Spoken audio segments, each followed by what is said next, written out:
Ready? Okay. Today we are spotlighting New Legacy, and I'm joined here today with Gisela Nelson, who is the Executive Director of New Legacy. And Gisela, thank you so much for Thank you for meeting having us. me. Yeah, we're really excited about it. I've known about New Legacy for a while, just because I've been here. I've worked with Paul, the co-founder, along with you, your husband. And I wanted to just start with maybe you just telling us a little bit about. We know New Legacy does a lot of good work, but We do. explain what New Legacy is all about. Well, it's hard to explain without telling you a little bit of history. And I want to know all the history. So I'll try not to belabor everybody with our history, but it's very interesting. You have to know how we came to be. New Legacy is a reentry program, and we provide reentry services to individuals transitioning out of jail or prison. And we do that by providing supportive services. Many of the things that individuals need as they're transitioning out of prison, they're very simple to most of us, but they're very difficult to many of the men and women that we have worked with from time to time.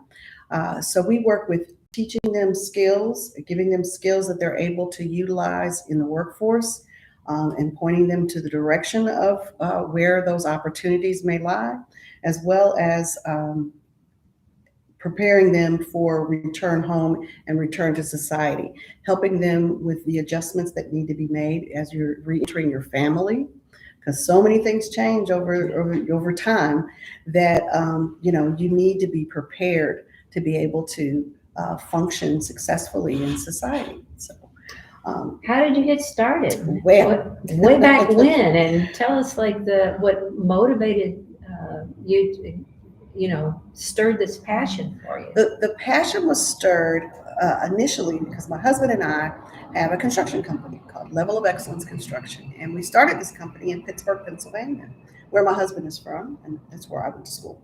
Um, when we started Level of Excellence Construction, a lot of the men that we worked with, they did great work. They show up for work, and then we'd have to go figure out why they didn't show up Monday or Tuesday or a day for work. Then it's because I got locked up over the weekend, or I got locked up for child support, or whatever the case might be. And I found myself being an HR director, and writing a lot of letters to the court about this situation or that situation, and really trying to advocate for men who were doing really good work, but just were having life circumstances. With that being said, we were a part of what's called the Black Contractors Association in Pittsburgh, Pennsylvania. And they started a program called Youth Construction Initiative. And in that initiative, they helped youth, formerly incarcerated, different individuals to learn about the skilled trades. And they would actually enroll them. They would sit through classes. They'd give them a little stipend to participate in class. And then they would connect them with a small minority owned contracting company. We, Paul and I, with the Level of Excellence, were one of those recipients of individuals to participate in our company. Now, So were these for kids? they You were. say It was called youth. youth, but it stretched from say 18 till about 26. Okay. Yeah. Okay. So they were youth. Yeah. And what occurred is that we kept running into the issue of individuals not showing up for class, or not showing up on the job site, or whatever the issue might be. And we were saying, well, what is missing? You're offering them a stipend, they're finding employment. And so what is missing? And so my husband and I deducted that life showed up. As it does. As it does. And not having the coping skills to deal with life as it shows up, as you're about to walk out the door and somebody says, you're supposed to watch the baby today, or you're supposed to do this, Yeah. or, oh, I got a court case, oh, I got to go see my PO, or whatever the issue might be. So when life would show up, They couldn't show up with you. They couldn't show up with us. Yeah. So we said, what is the missing piece? And the missing piece was residential. Okay. So when life shows up, if you're there, if you wake up in the morning and you're at where you live and where you work, Yeah. then we can kind of help with creating tools and the ability to deal with life and life on its own terms. And this was still in Pittsburgh. This was still in Pittsburgh. Okay. So that was the thought. And then the idea was that when we moved to Louisville to take care of my parents who were aging, and they're going to outlive me, I believe. You took good care of them. Yes, we did a very good job. But in that transition, before we moved, I had a nephew, and my sister sent him to Pittsburgh for me to take care of him and make sure he was okay. Well, he got in more trouble when he got to me, and he ended up getting into major trouble and going to federal prison. And at that point, we were able to get him enrolled. Once he got released, we were able to get him enrolled in our youth construction initiative class. And it was interesting because the transformation was phenomenal. He said, "I'm working with my hands and I like it." How old was he? He was 22, because yeah. Very, very pivotal point in your life. Yeah.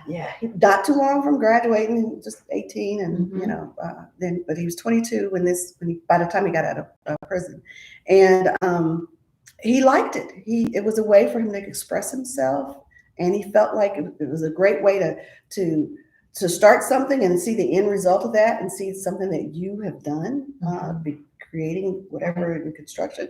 And he did the thing that my husband didn't like, was sanding walls. And he loved it. It was great exercise for him. So we took that and we said, well, why don't we move this to Louisville? Why don't we do this? Because he did get released, was able to finish out his parole here.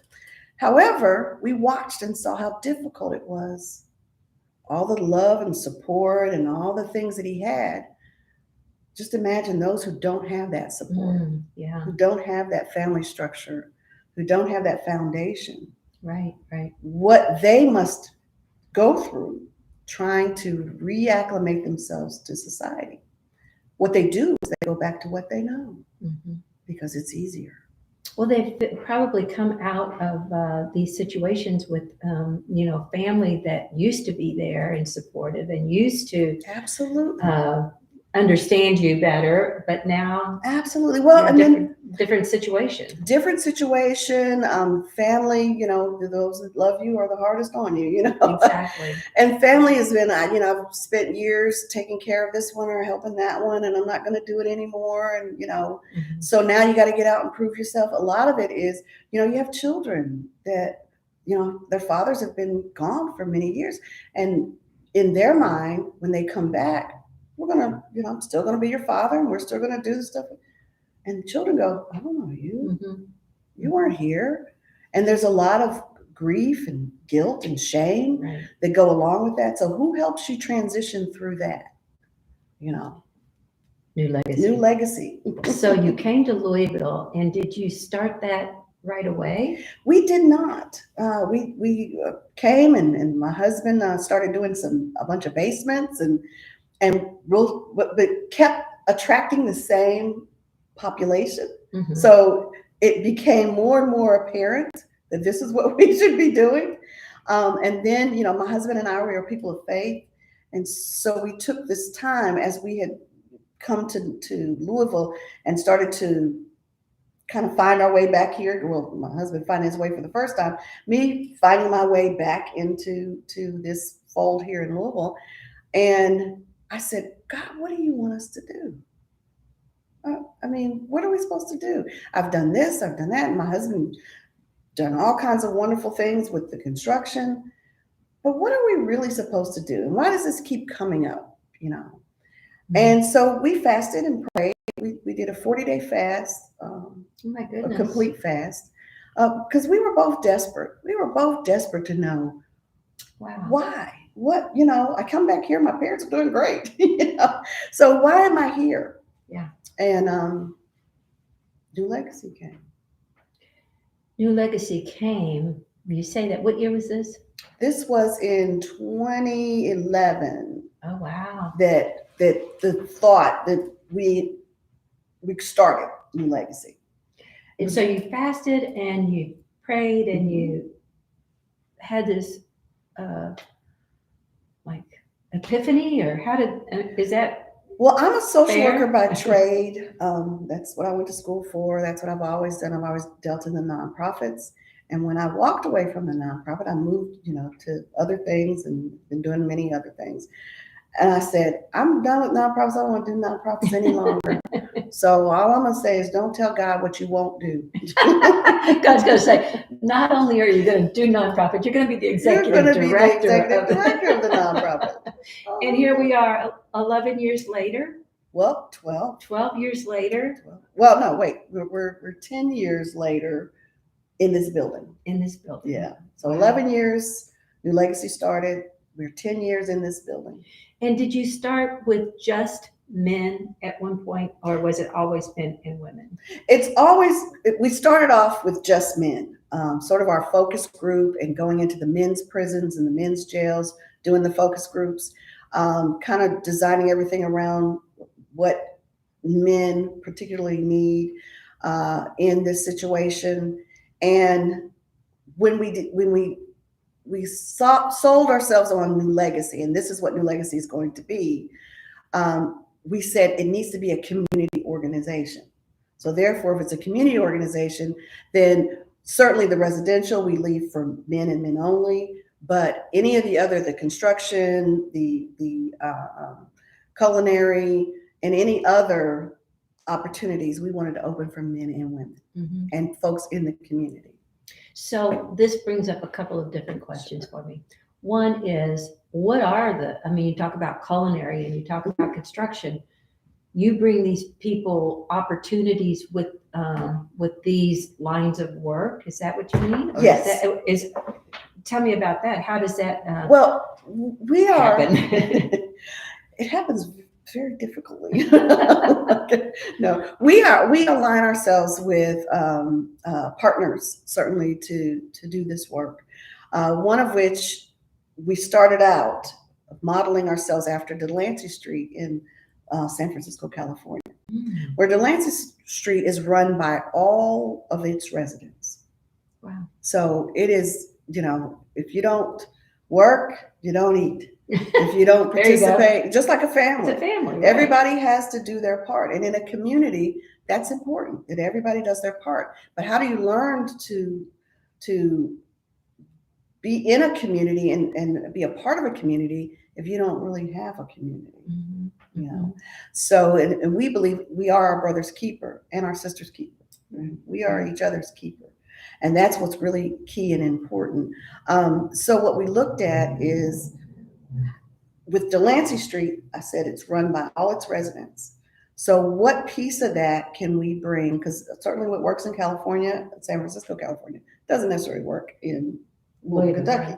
So we sort of, I use the term, we took the meat and left the bones and said, what can we do that models after this type of program, but yet is our own? And so we looked at what training schools can we develop that work? And one was the NCCER construction training, National Center for Construction Education and Research. That curriculum, how can we use that as a means of income for New Legacy? And we ended up finding a wonderful person who came through ABC, Associated Builders and Contractors, who said, hey, let us help you. And we're going to certify you to be able to teach this. You can charge whatever you want, go wherever you want, and use this as a means of income. Now that's God. It's a beautiful thing. It's a very beautiful thing. So we landed on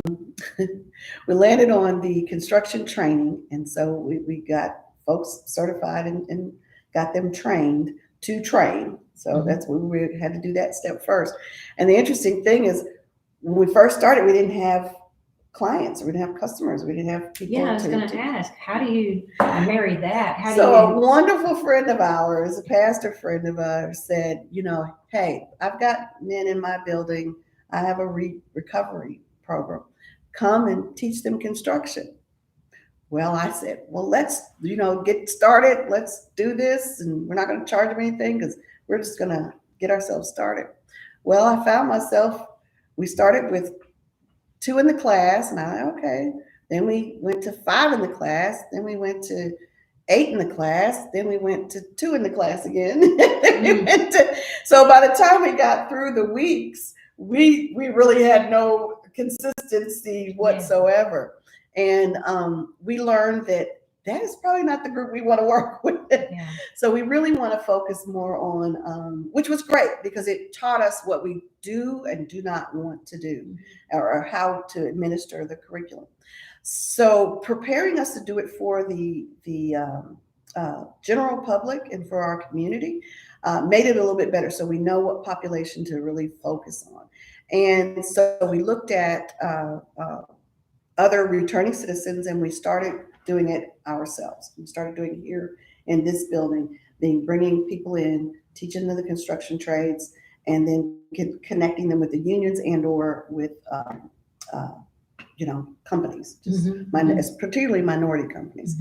We ended up with a partnership because we couldn't really take it that much further because we didn't have the one thing that every nonprofit needs is staffing and capacity. So the Urban League was kind enough we partnered with them, and they said, well, we'll pay you teach our classes. So we were able to teach and certify these students through the Kentuckiana Builds. Wow. And that connects dots. That's how that works. Yeah. It worked for us, and we've been doing it for 6, 7, 8 years now. Yeah. I can't even remember. It's been that long. So do people live here? Yes. How many people are residents here? Right now we have 11 residents, and it fluctuates from time to time. But our program, the New Legacy residential program, is 12 to 24 months. Okay. And as I tell the men here, I said, understand, it's like cooking meat, low and slow. And that's the last thing they want to hear. They want to go fast. They want to go fast and furious. Because they've already concocted in their minds what it's going to be like, and they have a vision of where they're going to go and how things are going to work. And 9 times out of 10, it is nothing like they planned. And so, we're kind of there to catch them when they say, oh, you mean I got to do this? Oh, you mean I can't do that? Or what's a computer? What do I got to do with that? I can't look for a job. I can't do what I used to do. Just walk up to somebody and do a resume or application or whatever. Or how do I complete my resume? I've been gone for 25 years. Yeah. What do I say? Yeah. So we work with them and walk with them to help them to prepare to do that. How do you decide when they're ready to go? How do you decide when their time is up? A lot of times what happens is I have to really convince them that your time is up. You can do this. You can do this. I believe in you. You can get out there and do it because, it's a family. It's a community. Yeah. So when you think about leaving, a lot of them feel like, I'm not prepared. I'm not prepared. Yes, you are. You've done great. You've done the things you needed to do. You've transitioned through your 1 or 2 or 3 skills sets that we have to offer you, which again is the construction training, and then also the culinary, and then an office skill, just to be able to, you have to know how to answer the phone. Right. You have to know how to do all those kinds of things. So when they reach that point, and then of course we don't want to just, okay, you're done, go have at it. There is some preparation. Okay, if you're wanting to leave here, you want to leave here and go. I always tell them, put your key in your door. Not your girlfriend's, not your mama's, put the key in your door with the lease that has your name on it, or a mortgage that has your name on it. So we talk a lot about, in preparation, when they first get here, what are we doing when we leave? What are your expectations? We have what is called a blueprint. And we use a construction term, but a blueprint is basically a plan. From your day you walk in here, what are your goals? And they meet with the case manager on a weekly basis. They meet with a therapist on a weekly basis. because that helps them to transition and keep on track. So you have the comfort of a community when you say that I want to get into the construction trades, but then somebody offers you a job at a sales, at a department store. Well, is that on your plan? Is that part of? Is that how you're going to get there? No, no. So let's stay focused and let's work that plan. So you have a good history here now of, a lot of years, a lot of people have come through here. Do you have a sense of how many people have been through the program? We have had, because our program is 12 to 24 months, and the average resident stays 18 months. So That's right there in the middle, yeah. Right there in the middle. And those that even have stayed less than that have all asked to return, because they get out there and find out, I don't think I was really ready. Yeah. And those that go through all of the steps of the program are usually quite successful. And do you have statistics on success rate of recidivism or anything like that from some of your? We are still gathering our statistics because, again, even with being here 10 years, I don't think the first in this building 10 years, the first resident didn't come until that second year that we were here. Because it was all preparation. Because in this place, I don't know if I made you aware that we do have residents who live here. We can hold up to 17 max residents in this building, but also the upstairs of our building is all office space that we lease out. Again, all of it comes back into New Legacy. Wow. So we've looked at calculating most of that. Kind of on a curve though, because of the fact that the program length is a little bit longer than, if we're talking 12 to 24 months and we've been here, 10 years? Yeah. Technically 9 if you count that.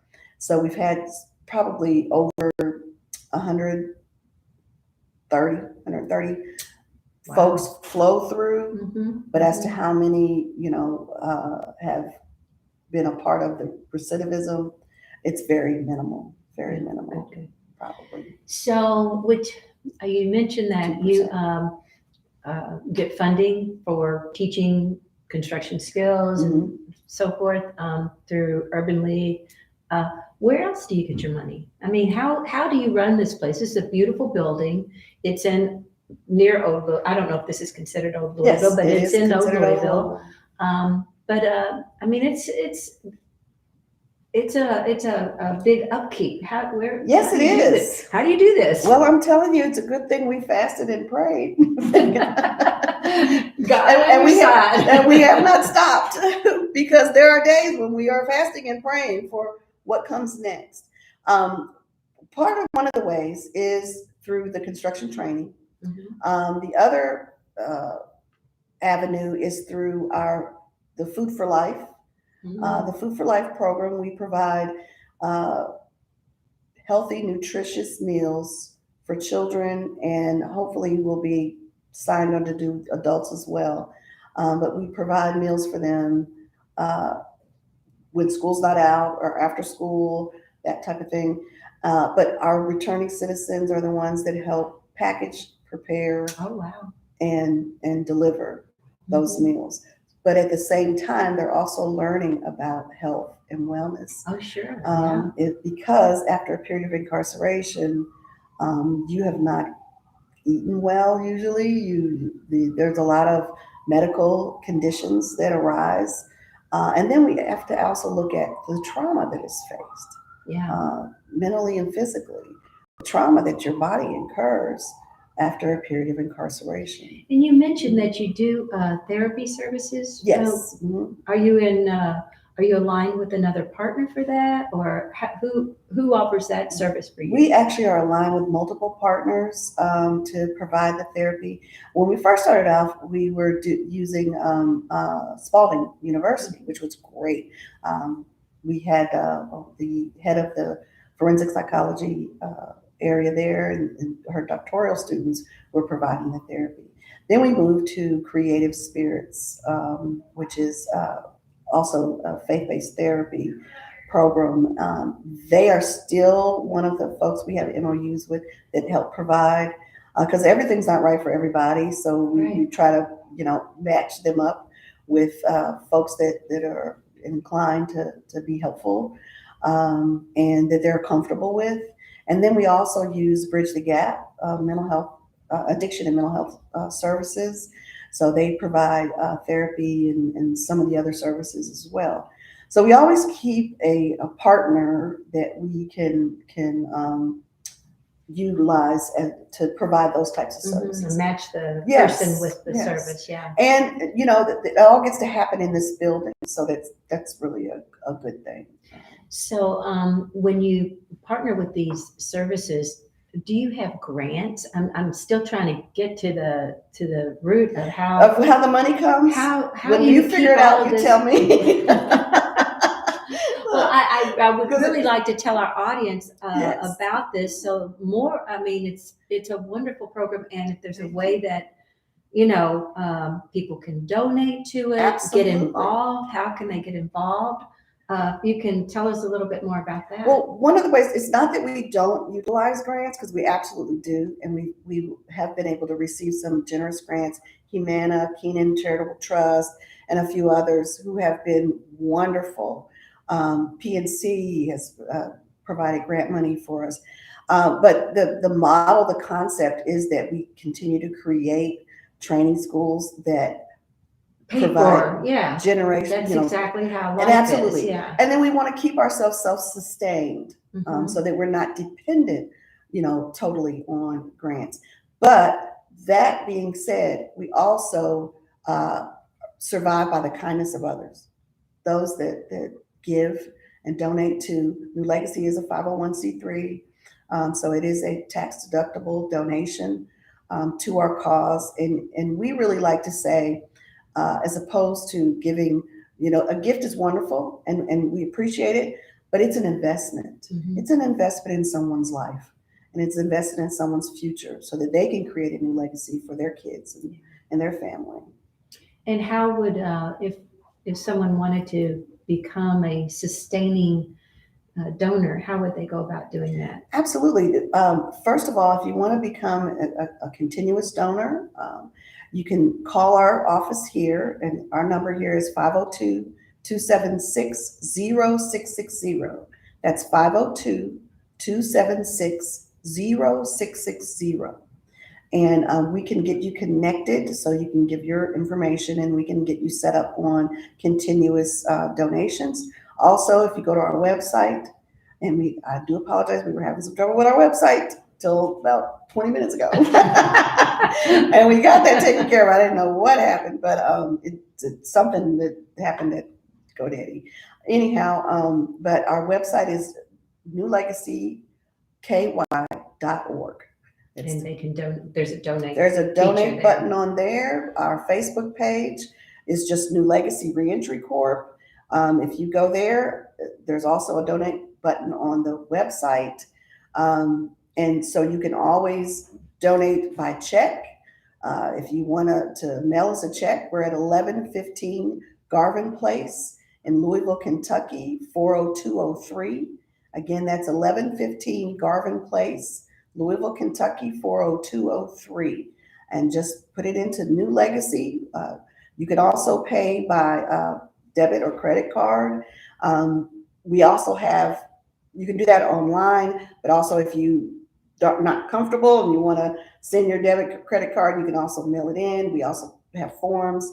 And if you go to our website, there's an opportunity to join our newsletter, so that you'll be able to receive a newsletter and find out what's going on at New Legacy. Because honestly, there's so much that goes on that sometimes I can't remember, and I'm really not good at that, because I'm always can't see the forest sometimes for the trees, because it's just a lot that happens, and a lot of different classes, a lot of different opportunities happen here at New Legacy, and it's just been a really fun interesting ride the whole Challenging, I'm time. sure, but There's lots of challenges. That's the way life is. But Yeah. we choose to not look at our problems or challenges as much as how do we move forward and create this new legacy so that your children and children's children don't have the legacy of incarceration hovering over them at each step that they make. right, right. Well, I am just